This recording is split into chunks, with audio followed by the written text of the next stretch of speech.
আসসালামু আলাইকুম। বিসেন ভাই সম্রাট চ্যানেল থেকে সবাইকে স্বাগত জানাচ্ছি। আমি ফয়সাল আহমেদ সম্রাট। আশা করি সবাই এই মুহূর্তে যারা আমাকে দেশ এবং দেশের বাইরে থেকে দেখছেন সবাই ভালো আছেন এবং সবাই সবসময় ভালো থাকেন এই কামনাই সবসময় করি। সম্মানিত কাস্টমারদের উদ্দেশ্যে আজকে আরেকটি নতুন ভিডিওতে কথা বলার জন্য আসছি এবং যারা বিশ্বাসী ছিলেন এতদিন ধরে তাদের জন্য একটা সুখবর নিয়ে আসছি। সুখবরটি হচ্ছে নতুন করে আমরা আরও 5 জন ভাইয়ের ওয়ার্ক পারমিট পাইলাম, যেটা আমি আজকে আপনাদেরকে বলে দিচ্ছি। কংগ্রাচুলেশন এরশাদ ভাইকে, কংগ্রাচুলেশন এনামুল ইসলাম ভাইকে, কংগ্রাচুলেশন প্রশান্ত বৈদ্য, তাকে আমার ছোট ভাই প্রশান্ত বৈদ্য, তোমাকে ধন্যবাদ জানাই। কংগ্রাচুলেশন জানাচ্ছি মাসুদ রানা ভাইকে, কংগ্রাচুলেশন জানাচ্ছি জাহেদুল ইসলাম জনিকে এবং আরও যারা আছেন তারাও কিন্তু আগামী অল্প কিছু দিনের মধ্যেই আপনারা ওয়ার্ক পারমিটগুলো পেয়ে যাবেন। এখন কথা হচ্ছে এইটা করার সাথে সাথে অনেকে আমাকে বলবেন যে সম্রাট ভাই আপনি তো শুধু ওয়ার্ক পারমিটে দিচ্ছেন, আপনার ফ্লাইটটা কই? হ্যাঁ, এদের জন্য এই উত্তরটা, সেটা হচ্ছে পথ কিন্তু প্রতীকের তৈরি করে না, প্রতীকেই পথের তৈরি করে। একটা কথা আছে, আপনি গভীরভাবে চিন্তা করে আপনি একটু দেখেন যে জীবনে যদি মৃত্যু না থাকতো, আমরা যদি মারা না যাইতাম, তাহলে কিন্তু জীবনের এত মূল্য হইতো না। সফলতা ব্যর্থতা মিলিয়ে জীবন। মূল কথাটা হচ্ছে আপনি কতটুকু আত্মবিশ্বাস নিয়ে, আপনি কতটুকু আগ্রহ নিয়ে, আপনার নিজের উপর আপনি কতটুকু বিশ্বাস নিয়ে আপনি একটা কাজ করতে পারেন এবং আপনি লেগে থাকার মানসিকতা আপনার কতটুকু।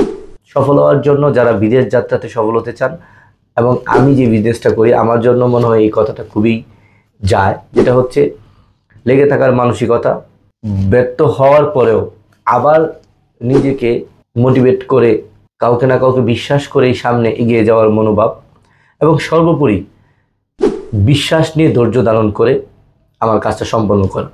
ইতিমধ্যে যারা সার্বিয়াতে গমন করেছেন অনেকের সাথে আমার কথা হয়, সবাই একটা কথা বলে, সম্রাট ভাই 3 বছর পরে আজকে সার্বিয়া আসছি, 2 বছর পরে আজকে সার্বিয়া আসছি, 3 থেকে 4 জায়গায় ধরা খাওয়ার পরে আজকে সার্বিয়া আসছি। অতএব তাদের কিন্তু সফলতার গল্পটাও সহজ ছিল না। এমন গল্প আপনি কমেই পাবেন যে বই দিলাম আজকে 3 মাসের মধ্যেই সার্বিয়া চলে গেছি। হ্যাঁ, যারা আজকে বই দিয়ে 3 মাসের মধ্যে সার্বিয়া চলে গেছে তারা এটা ফার্স্ট টাইম না, তারাও আগে বা পূর্বে ব্যর্থ হয়েছে। অতএব যারা বিশ্বাস নিয়ে ছিলেন তারাই কিন্তু আজকে এই যে ওয়ার্ক পারমিটগুলো পাইলেন, এবং তারাও কিন্তু আমার সাথে এবং পূর্বে অনেকের সাথেই ব্যর্থ হয়েছে। সামনে অনেক সুসংবাদ আছে, অনেক সুখবর আছে।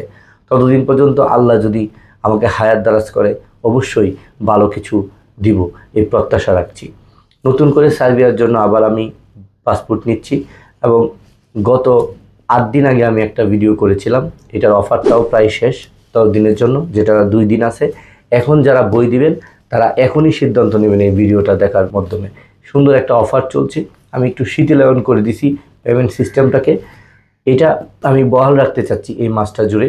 কিন্তু যাদের কাছে বই রেডি আছে, ভাই জীবনে এরকম সিদ্ধান্ত মানে বারবারই আপনার কাছে আসবে না, এবং বারবারই সুযোগ এসে আপনার দরজায় কড়া নেড়ে বলবে না যে আমি সুযোগ আসছি ঘুম থেকে উঠো। সুযোগটাকে আপনাকে ফাইন্ড আউট করে নিতে হবে। তো সার্বিয়াতে যারা হতাশায় ভুগতেছেন, বিভিন্ন জায়গায় বই দেওয়ার পরেও আপনার কোনো কিছুই হচ্ছে না, তাদের জন্য বলি সরাসরি আমার সাথে আসুন, বসুন, কথা বলুন এবং শুরু করে দেন। ইনশাল্লাহ আমরা কামিয়াবি হব। খুব দ্রুতই আরও কিছু ভালো সংবাদ নিয়ে আপনাদের সামনে হাজির হব। তো এই মুহূর্তে আপনাদের কাছ থেকে বিদায় নিচ্ছি। সবাই ভালো থাকবেন। একটি কথা বারবার বলি, একজন সবার জন্য, সবাই একজনের জন্য। ভালো থাকবেন। আসসালামু আলাইকুম।